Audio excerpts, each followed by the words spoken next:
lumabas si Alice Go na walang record sa immigration. Lumabas din ito si Sheila Go na walang record sa immigration.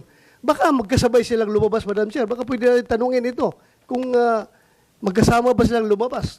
At paano sila lumabas? Dahil wala kang record, di ba? Sheila Go, wala kang record paglabas. So, pwede namin malaman kung paano ka lumabas dito sa bansa? Yes. Pakisagot. Ms. Sheila, go. Opo. Tatanungin ko yung mga ahensya, yung teorya nila, paano kayo lahat ni Alice Go nakalabas. Pero tinatanong na rin kayo ngayon, baka pwede niyong simulang sagutin kung paano kayo nakalabas sa Pilipinas. Madam Chair, baka pwede niya tanggalin yung face mask niya. Pakitanggal yung SP face Pro mask Tem. para Maaari niyo bang tanggalin mask niyo, Ms. Sheila? Para klarong namin ikaw marinig.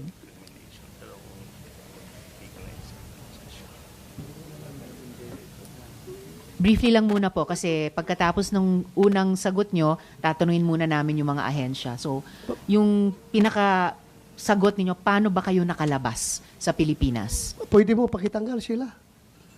Mababait naman kami lahat dito. Huwag ka mag-alala. Sige, paano ka lumabas? Sakay po kami ng boat. Ha? Ano po? Sasakay kami ng boat sa dagat. Boat? Sumakay kayo ng boat sa Saan? dagat. Saan kayo galing? Saan kayo sumakay? Hindi ko alam yung lugar. Pero dito lang sa Metro Opo. Manila, Luzon? Siguro. O pumunta kay Mindanao? O doon kayo sumakay? Saan po yung Mindanao? Hindi ko alam. Hindi. Galing ka dito Manila. Paano kayo sumakay ng boat? Sumakay muna kayo ng eroplano o bus bago kayo sumakay ng boat? O Wala po. tell us the details. Dito Anyway, lang. establish naman talaga na hindi kayo dumaan sa immigration. Wala kayong immigration records. Pakishare na lang sa amin paano kayo lumabas para makorek namin yung Opo. mga sistema na yan. Dito lang po kasi galing kami sa bahay. Tapos Bahay. may sunto sa amin na isang sasakyan.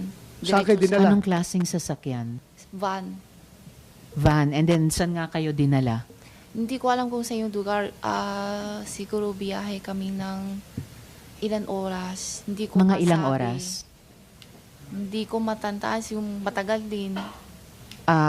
Araw kayong umalis, then gabi kayo dumating doon? Or araw kayong umalis, araw din dumating? Halos tapos ng dinner. Pero umalis kayo ng Manila, araw pa. Gabi. Gabi rin. So, umalis kayo ng gabi, and then dumating kayo doon. Hating gabi. So, isang buong araw kayo bumiyahe? Hindi po. Hindi siya isang buo araw. Kung siguro outer dinner, 7:08. Tapos ang lating namin hating gabi na po. So mga 5 hours by van. Tapos anong, Hindi ko sure kung tama pa kasi hindi ko maano sa oras po. Madam Chair, tapos just one more follow-up and then before SP Pro Tem. Anong klaseng boat yung sabi niyong boat na sinakyan niyo? Yung maliit na puti. Maliit na puti. SP Pro Tem? sino yung driver na sumundo sa'yo? Hindi ko kilala. Pati plate number na sasakyan, di mo alam. Hindi po. Ilan kayo ron sa van? Po, Ilan, Ilan daw kayo van? sa van? tatlo po. Tatlo. Sino-sino? Kaming tatlo. Sino? Sinong tatlo? Si Alice tsaka si Wesley po. That, sabay pala kayo ni Alice, lumayas. Sabay kayo ni Alice, lumayas dito sa Pilipinas. Opo. Oh. At O, yun na. yung pagbiyahe nyo ni na Alice para umalis sa Pilipinas na bumiyahe kayo mga 5 oras, dumating ba kayo sa Pangasinan? Hindi po. Alam ko Pangasinan hindi. Hindi Pangasinan ang inabot nyo. Kasi ano siya eh, Manila, tapos lampas pa eh. Hindi ko alam yung lugar. kasi Lagpas hindi pa ako ng kapisado. Pangasinan. Maybe Bataan? Hindi po. Papunta Manila po. Madam Sir, ilang oras kayo sa barko? Yung biyahe niyong barko? Diretso kayo Malaysia? From Hindi po. Pilipinas? Saan? May palit. Ha? May palit yung mas malaki pa. Ilang oras kayo nung maliit na barko bago kayo lumipat sa malaking barko? Matagal din. Ilang oras? Ilang nga? oras nga? Siguro hating gabi kaming sakay tapos halos umaga na. Umaga na. Tapos yung malaking barko, Pero hindi pa masyalo kita yung ano. yung malaking barko ano siya? Pasaheroan, cargo ship, o fishing ship, or Yate. i-describe mo, Hindi ko alam yate. kung ano Yung luxurious yacht. Ano siya? Yung malaking barko. Fishing ship ata, hindi ko alam kasi hindi So, ako malo. fishing ship, dahil may nakita kayong mga lambat at mga isda, Yung lake na panghuli na fish. may net na panghuli ng fish. Tapos yun na, dumating na kayo ng Malaysia through that boat na Opo. malaki. Malaysia kayo May dumating o sasakay pa Indonesia? ulit. May sasakay pa ulit. Ha? May palit pa isang ulit. Palit pa uli ng isang barko. Anong description ng isang barko na yung pinalit? maliit naman na palang kulay Tapos, blue or green. yun na, diretso na kayo Malaysia. Opo.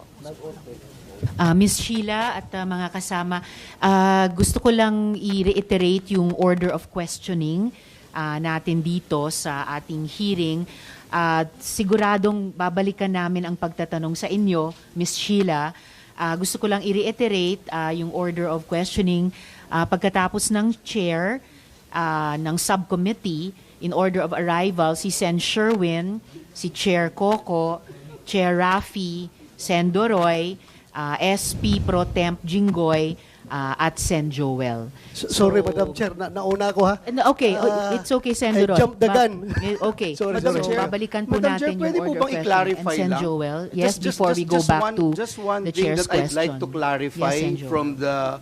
from our resource person. Binanggit Yes, sorry, Sen Joel. Just before you ask your question to the... I'm not gonna ask question. Just It's before more of your... just to clarify what Okay, she said. just before your clarification, follow up lang dun sa tanong ko kanina, Miss Sheila, sabi nyo hindi Pangasinan ang inabot nyo. Sambales kaya? Hindi ko alam eh. Okay. Yung lugar kasi Alright, hindi ko balikan kabisado na- sa buong Pilipinas po. Okay, balikan namin kayo mamaya. Sen Joel, Sheila, kasi kanina binanggit mo, magkakasama kayong tatlo, ni Wesley tsaka ni Alice, Po. dun sa bahay. Opo. So, magkakasama na kayo na pinuntahan noong van sa bahay. Saan tong bahay na ito? Sa farm po.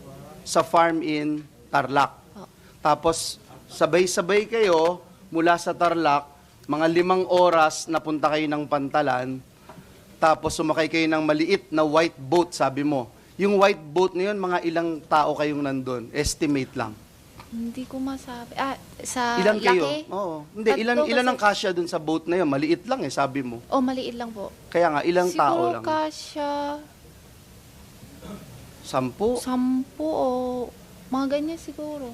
Hindi ka makakatayo, makalakad-lakad na gano'n Maliit kasi lang. maliit lang Opo, di ba? maliit Tapos lang po. after 5 hours, sumakay na kayo ng malaking boat. Opo. Yung malaking boat na yun, ilan na kasya doon? Marami. 100 na kasya. Marami po. Oo, kasi yun na yung pumunta ng Malaysia. Po. Okay. Salamat, Madam Chair. salamat, Thank you for the Sen Joel. clarification. Chair. So, yes, Chair Coco. I'm a lawyer. I'm paired with my compañeros. Attorney David is raising his hand. So if we can recognize him, ano ba, what does he want to raise? Yes, Chair. I was about to recognize Attorney David na nagsasalita dito dahil isa rin silang resource person. Correct, Briefly, please, and then Salamat po. babalikan po ng Chair Thank you, yung Your order Honor. of questioning. Your Attorney Honor, David. please, considering that the resource person is already subjected for inquest before the National Bureau of Investigation, DOJ, in this interest of fairness, Your Honor, because she is waiving her right against self-incrimination, I was discussing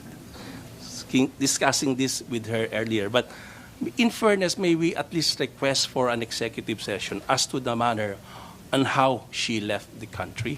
Point at saka yung request. Yes, And may Your I remind all of us na kapag may abogado tayo dito na counsel or counsel din ng ibang resource person, actually hindi namin sila pinasasalita. But, of course, you are allowed to speak dahil kayo rin po ay resource Thank you, person Your Honor. sa Apparently, hearing Your na ito. Honor, she So, might the be- chair will return to this. She might not know excuse me, that- Attorney Yes, David. sure. The chair will return to your request for Ms. Sheila at the proper Last time. word, Your Honor. Apparently, Yes. she might not know that she might be incriminating herself.